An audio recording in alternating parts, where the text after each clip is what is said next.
We think, what we imagine, what we understand, what inspires us, all of that comes from belief. I'm very clear that I believe that life is about leadership and being truthful to yourself.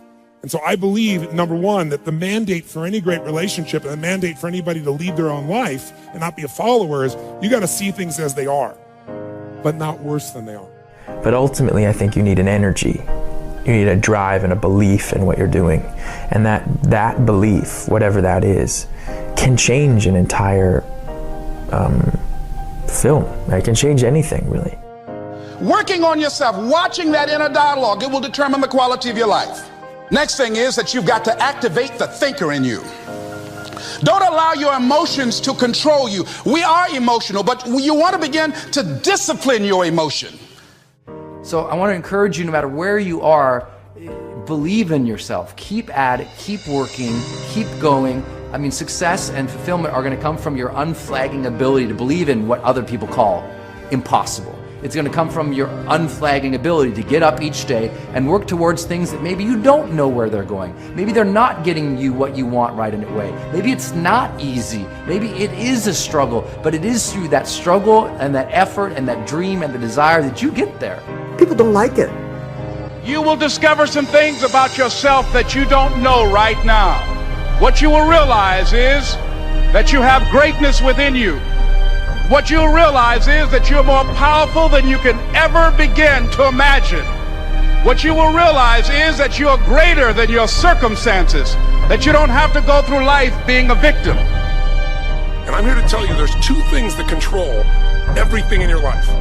Every thought, every feeling, every emotion, every action you have in your life. What you're wearing today, whether you're going to turn this off within a few minutes or whether you're going to stick with me here for 2 or 3 minutes, is all controlled by two things: your beliefs and your values.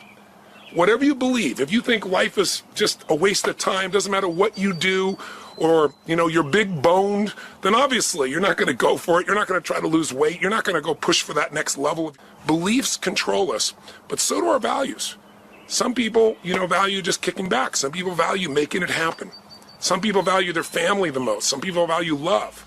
Instead, it's important for you to understand that your experience facing and overcoming adversity is actually one of your biggest advantages. The performance standards are set by themselves.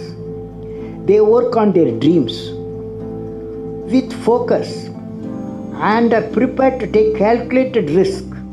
I often observe the behavior of people to determine what drives and motivates them. Almost everyone I meet has a big vision and an inborn desire to be or do something far beyond their current reality. Very few people, however, take the required action to move towards those desires. There are plenty of reasons why someone does not take action on a big idea, but it usually boils down to some sort of fear that ultimately stops them. You soon discover that there's an emptiness to that there's more to life than just being able to do that.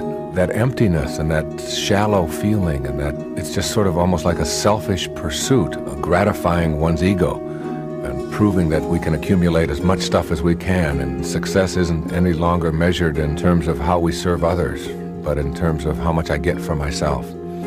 And our goals become obsessions, not that we need anymore, but that we've fallen into this trap of believing that we have to accumulate more, we have to get more, we have to perform at a higher level.